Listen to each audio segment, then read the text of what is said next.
지방이 1리터가 빠져나갔을 때, 근육이 1리터가 빠져나갔을 때, 뼈 1리터가 빠져나갔을 때 체중 감소량은 전부 다릅니다. 체형 관련 팩트 폭격! 안녕하세요. 나나TV 황동현 원장입니다. 반갑습니다. 나하. 사사 사이즈를 정확하게 설명드리도록 하겠습니다. 지방 흡입을 하면서 모든 분들의 로망이 사사 사이즈가 되는 게 로망이신데, 이 사사 사이즈가 왜 사사 사이즈인지 아시는 분은 많지 않으신 것 같아요. 이게 처음에 나온 게 1979년에 나왔습니다. 당시 평균 남녀 17,000명을 대상으로 해서 신체 사이즈를 조사를 했는데 20대 초반의 여성의 평균 사이즈가 키 155.5cm, 가슴둘레 85.6cm가 그 당시 나왔습니다. 그래서 소수점을 빼고 155cm의 O와 가슴둘레 85cm의 O 두 개를 합쳐서 55 사이즈라고 당시에 결정을 했고, 이게 표준이다 라고, 이걸 기준으로 해서 키가 5cm가 더 크고 가슴둘레가 3cm가 더 크면 66 사이즈, 반대로 키가 5cm가 작고 가슴둘레가 3cm가 작으면 44 사이즈라고 그 당시 표준으로 제정을 했습니다. 그래서 표준 몸매면 55 사이즈를 입으시는 거고, 키가 좀 작고 가슴둘레도 작다 그러면 44 사이즈, 반대다 그러면 66 사이즈. 1979년 기준으로 만들어진 신체 사이즈표예요. 그런데 문제는 뭐냐면 요즘에 초등학교 6학년 평균 키가 151.9cm입니다.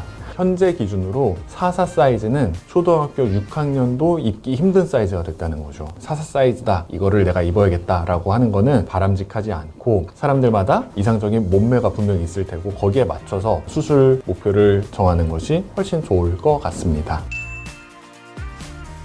사이즈 하나만 보지 않고요, 키, 어깨 넓이, 골반 크기, 그거를 기준으로 해가지고 사이즈를 봐요. 그리고 무엇보다 더 중요한 거는, 아무리 내가 키가 크고 골반이 넓고 어깨가 넓다 하더라도 결국에 바꾸지 못하는 부분들이 있거든요. 뼈의 크기라든지 근육의 두께라든지 이런 거는 바꾸지 못하기 때문에 실질적으로 환자를 봤을 때 이런 부분을 전체적으로 고려를 해서 과한 지방만을 제거를 해주는 게 최종적인 수술의 목표라고 할 수 있습니다. 예를 들어서 키가 170인 여성한테 예쁘니까 44 사이즈를 만들어 드릴게요, X 스몰 사이즈로 만들어 드릴게요 하는 거는 맞지 않는 거거든요. 키가 170인 여성분이라면 스몰 사이즈, 미디움 사이즈가 당연히 맞을 거고, 키가 150인 여성분이면 XX 스몰 이 정도로 만들어 드리는 게 굳이 신체 사이즈, 옷 사이즈로 거꾸로 얘기를 하자면 맞는 거예요. 중요한 거는 내가 옷 사이즈를 44를 샀다고 해서 기뻐하는 거는 너무 1차적인 것 같고, 내가 갖고 있는 이 신체 비례가 나한테 맞춰졌는지 보는 게 조금 더 정확하다고 볼 수 있어요. 수술하기 전에 검사를 하잖아요. 근육량, 지방량 여러 가지를 보는데, 지방이 많게 나온 사람들이 사실은 베스트예요. 제일 좋은 결과는요, 근육이 많은 사람들한테서 나오지 않고요, 근육은 적고 뼈도 작은데 지방이 이만큼 있는 사람들, 그 사람들이 수술하고 났을 때 효과가 가장 드라마틱하게 나오고 만족도도 가장 높으신 분들입니다. 효과가 좋지 않은 분들도 계세요. 효과가 좋지 않은 분들은 내가 몸은 두꺼운데 지방 없이 오롯이 근육으로 이루어지신 분들이 있어요. 운동선수라든지 이런 분들은 지방량은 적으면서 근육량이 많기 때문에 뽑을 수 있는 지방 자체도 검사 결과에서 적게 나오고요, 만약에 뽑는다고 하더라도 근육량이 남아있으니까 얇아지는 데 한계가 있고 만족도가 조금 떨어지시죠. 많은 분들이 여쭤보시는 게, 지방을 1리터를 빼면 몸무게가 1kg가 빠지나요? 라고 여쭤보시는 분들이 많은데, 정확하게 말씀드리면 그렇지 않습니다. 만약에 체내에서 물이 순수하게 1리터가 빠져나간다면 몸무게가 1kg가 줄을 거예요. 하지만 지방이 1리터가 빠져나갔을 때, 근육이 1리터가 빠져나갔을 때, 뼈 1리터가 빠져나갔을 때 체중 감소량은 전부 다릅니다. 지방 1리터가 빠져나갔다 하면은 700g에서 800g 정도가 빠져나간다고 보면 되고요, 근육 1리터가 빠져나갔다고 하면 1.1에서 1.2kg 정도의 몸무게가 감소하는 효과가 있다고 보면 됩니다. 뼈 1리터가 빠져나가면 훨씬 더 큰 폭으로 몸무게가 감소하겠죠. 지방 흡입을 하면 빈혈이 생기기 때문에 너무 과량의 지방을 흡입하게 되면 심각한 빈혈이 생기고 입원 기간이 길어진다거나 수혈이 필요하거나 이런 경우가 발생하거든요. 예뻐지기 위한 과정으로 받아들일 수도 있지만, 가능하다면 그런 상황을 피하면서 적정량을 뽑는 게 훨씬 더 좋은 선택이 될 수 있겠죠. 저는 전신 지방 흡입을 할게요 그러면 그때는 이런 비율을 조금 고려를 해요. 상체 비율, 허리가 얼만큼 들어가면 좋겠고 골반에는 어느 정도의 지방을 남기고 허벅지와 종아리 전체적인 비율을 봐가면서 남길 부분 남기고 많이 뽑을 부분 뽑고 그러는데, 제가 진료를 하면서 만나는 분들은 전체적인 비율을 보면서 전신을 뽑는 게 아니고 팔뚝이면 팔뚝, 허벅지면 허벅지 한 부위만 뽑기 때문에 전체적인 비율을 보면서 허벅지 안에서 어떻게 해야지 예뻐지는지 그런 부분에 포커싱을 하는 경우가 많죠. 체형 관련 팩트 폭격! 땡! 틀렸습니다. 다이어트 할 때 안 빠지는 부위는 사람들마다 다 달라요. 그렇기 때문에 하체 비만이 생기는 거고, 누구는 상체 비만이 생기고, 누구는 팔뚝 비만이 생기고, 사람들마다 가지각색의 체형이 나타나는 겁니다. 뱃살이 가장 마지막에 빠지는 가능성은 남자한테서 조금 높게 나타나고요. 여성분들 같은 경우는 가장 마지막에 빠지는 부위로는 팔뚝살이나 허벅지가 가장 많습니다. 지방이 가장 안 빠지는 부위가 사람들마다 유전적으로 어느 정도는 결정이 돼 있어요. 모든 사람이 뱃살이 가장 늦게 빠진다는 아니죠.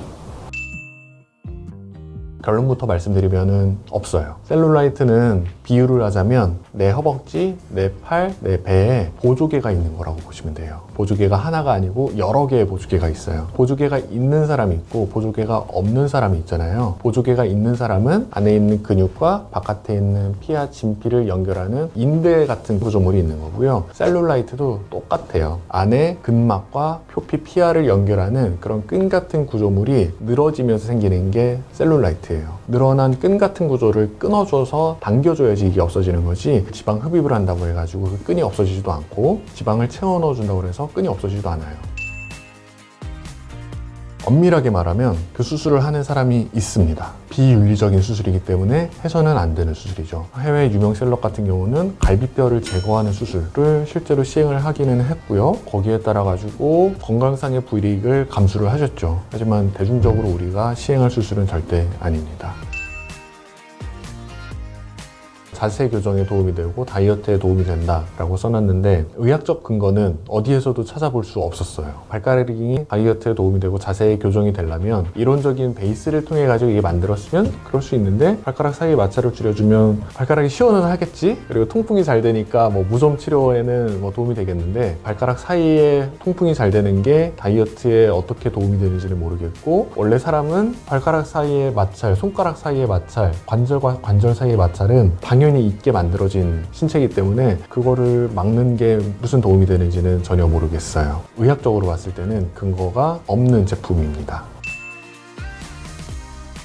그거를 하면은 종아리 근육을 좀 줄여주는데 효과가 있겠다, 뭐 이런 얘기를 하는데, 종아리 근육을 어떻게 없앨 수 있냐면 밥을 먹지 않으면서 운동량을 줄이는 거, 이 두 가지가 병행됐을 때만 근육이 줄어들 수 있고요. 외부에서 압력을 가한다고 그래가지고 근육량이 줄어드는 효과는 절대 없습니다. 이 링을 착용하고 근육량이 줄어들었다라는 효과는 과장된 겁니다. 롤러로 붓기를 감소시킨다, 순환을 촉진시킨다 하는 거는 말이 돼요. 셀룰라이트를 제거하는 거는 완전히 다른 얘기입니다. 셀룰라이트는 생기는 원리 자체가 진피층에 끈과 비슷한 조직이 맞닿아 있기 때문에 생기는 건데, 롤러를 이용을 해가지고 영향을 미친다는 거는 앞뒤가 맞지 않는 얘기입니다. 결론은 이 세 가지 상품 전부 다 의학적인 근거는 없습니다.